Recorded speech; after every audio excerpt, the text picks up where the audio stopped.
Hello students, welcome back to my channel that is maths for engineers. I hope आपने अभी तक पीछे का जो भी पढ़ाया है सब कुछ अच्छे से पढ़ लिया है। आपको सब कुछ बहुत अच्छे से समझ में आ गया होगा कि किस तरीके से हमने अभी तक रैंक निकालना सीखा by using the minor method, by using the echelon form, by using the normal form. और आप आज अगर मेरे चैनल पर पहली बार आए हैं तो सब्सक्राइब करना ना भूलें। ऊपर राइट कॉर्नर में आई टैब पर आपको प्रीवियस लेक्चर्स के लिंक्स मिल जाएंगे, तो फटाफट जाकर वो लेक्चर्स देखिए। और आज के इस लेक्चर में हम नॉर्मल फॉर्म ऑफ मैट्रिक्स का एक different type of question discuss करने जा रहे हैं। करना वही सब है, बस थोड़ा सा क्वेश्चन पूछने का तरीका अलग है। तो हम देखेंगे कि किस तरीके से हम इस क्वेश्चन को सॉल्व करेंगे। तो चलिए शुरू करते हैं। क्या कह रहा है कि for an m cross n matrix A to find square matrices P and Q of orders m and n such that PAQ is in the normal form. क्या कह रहा है ये कि A मेरे पास कोई मैट्रिक्स है, कितने ऑर्डर का, m क्रॉस n ऑर्डर का। मुझे दो स्क्वायर मैट्रिसेस फाइंड करने हैं P and Q, जिनका ऑर्डर क्या हो, P का ऑर्डर m हो, Q का ऑर्डर n हो, such that P into A into Q मुझे क्या मिल जाए, एक नॉर्मल फॉर्म मिल जाए। यानी कि कुछ किस तरीके से हो, A m cross n is equal to मुझे किस फॉर्म में चाहिए, P A Q की फॉर्म में चाहिए, सच दैट कि ये जो A है ये मेरा एक नॉर्मल फॉर्म बन जाए। देखो जरा इस टाइप के क्वेश्चंस को करते किस तरीके से हैं। हम क्या करेंगे, A is equal to I हम ये लेट कर लेंगे। हमें पता है इस A में भले ही राइट साइड में आइडेंटिटी मैट्रिक्स का मल्टीप्लाई करो या भले ही लेफ्ट साइड में आइडेंटिटी का मल्टीप्लाई करो, ये रहेगा तो A ही। तो हमने इसको किस तरीके से लिख लिया कि A के राइट साइड में एक आइडेंटिटी मैट्रिक्स लिख दिया और लेफ्ट में एक आइडेंटिटी मैट्रिक्स लिख दिया। यहाँ वाला A m cross n order का है, तो A के राइट में जो आइडेंटिटी है उसका ऑर्डर होगा हमारा n, और A के लेफ्ट में जो आइडेंटिटी है इसका ऑर्डर क्या होगा, m। प्रोसीजर क्या है, हमने सीखा है कि किसी भी मैट्रिक्स को नॉर्मल फॉर्म में कैसे कन्वर्ट करते हैं। ठीक है, सिंपल सा प्रोसीजर है।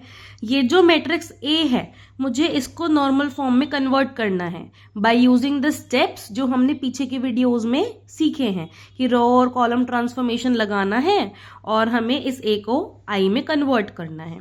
होगा क्या, LHS और RHS दोनों साइड बाय साइड ऑपरेट होंगे।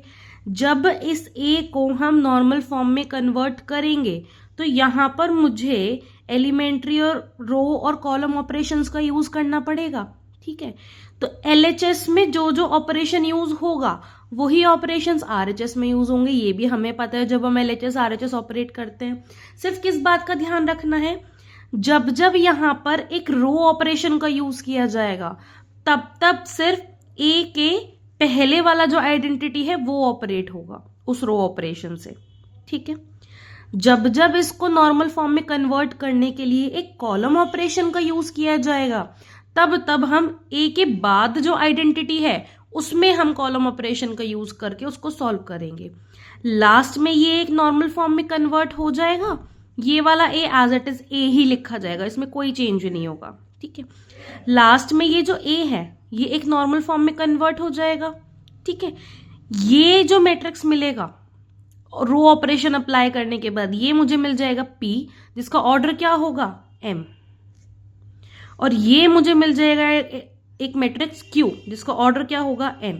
तो ये क्या हो गया, मुझे PAQ एक नॉर्मल फॉर्म मिल गया। और यही हमें करना था कि P और Q दो ऐसे स्क्वायर मैट्रिक्स चाहिए थे, क्योंकि यहाँ आइडेंटिटी मैट्रिक्स हमने लिए हुए हैं ये n ऑर्डर का और ये m ऑर्डर का, तो ये भी मुझे स्क्वायर मैट्रिक्स ही मिलेंगे। मुझे दो ऐसे स्क्वायर मैट्रिक्स चाहिए थे कि जब मैं PAQ करूँ तो मुझे एक नॉर्मल फॉर्म मिल जाए। तो हमने क्या मेथड यूज किया, A is equal to IAI कर लिया। इस A को नॉर्मल फॉर्म में कन्वर्ट करेंगे। इस A को नॉर्मल फॉर्म में कन्वर्ट करने के लिए जब जब रो ऑपरेशन यूज होगा तो A के पहले वाले आइडेंटिटी को ऑपरेट करेंगे, जब जब कॉलम ऑपरेशन यूज होगा तो A के बाद वाले को ऑपरेट करेंगे। इतना करना है, तो इससे मुझे P और Q मिल जाएगा।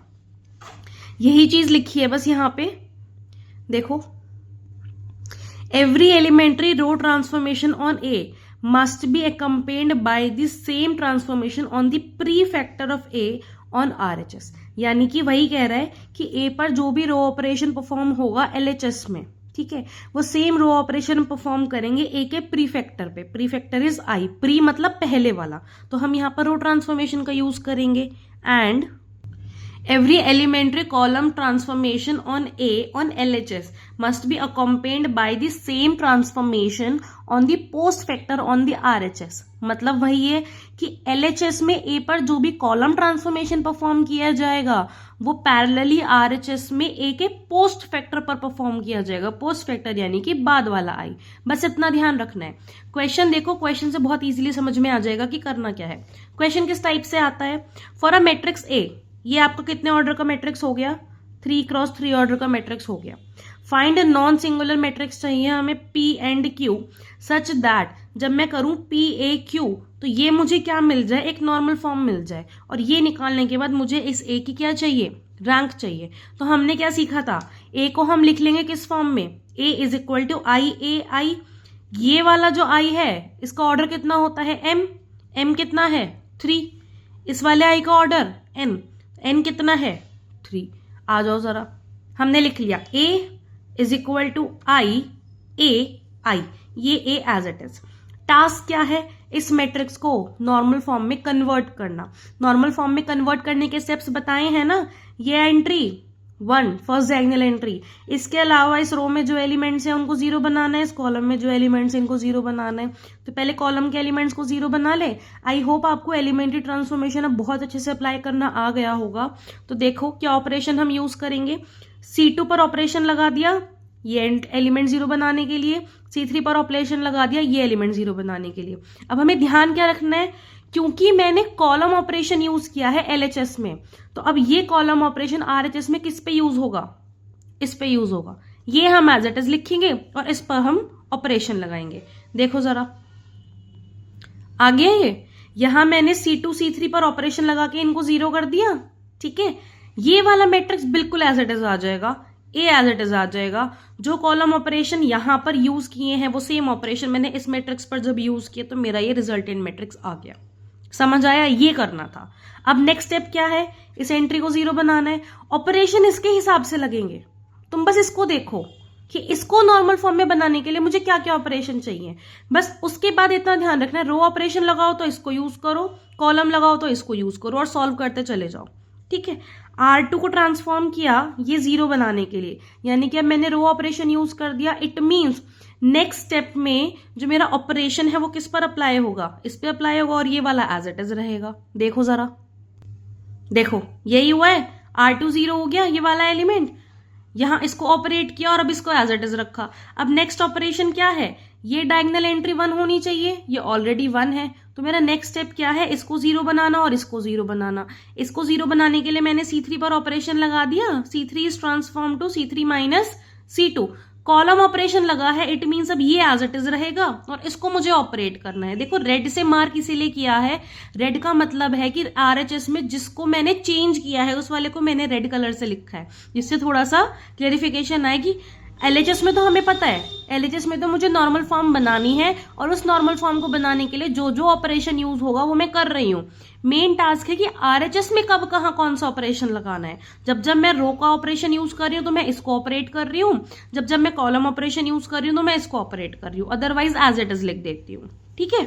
देखो कॉलम ऑपरेशन लगाया ये 0 हो गया, ये एज इट इज रहा, इस पर कॉलम ऑपरेशन अप्लाई कर दिया। अब इसको 0 बनाना है, इसको 0 बनाने का मतलब है R3 पर मैंने ऑपरेशन लगा दिया, R3 प्लस R2, रो को ऑपरेट करना है यानी कि इसको ऑपरेट करेंगे। अब देखो जरा, क्या ये मेरी नॉर्मल फॉर्म बन गई, बन गई 1 1, यही होती है ना नॉर्मल फॉर्म, ये आ गई नॉर्मल फॉर्म। 2 क्रॉस 2 का आइडेंटिटी मैट्रिक्स बन गया, यानी कि इस A की रैंक कितनी हो गई 2, या फिर number of non zero rows 2।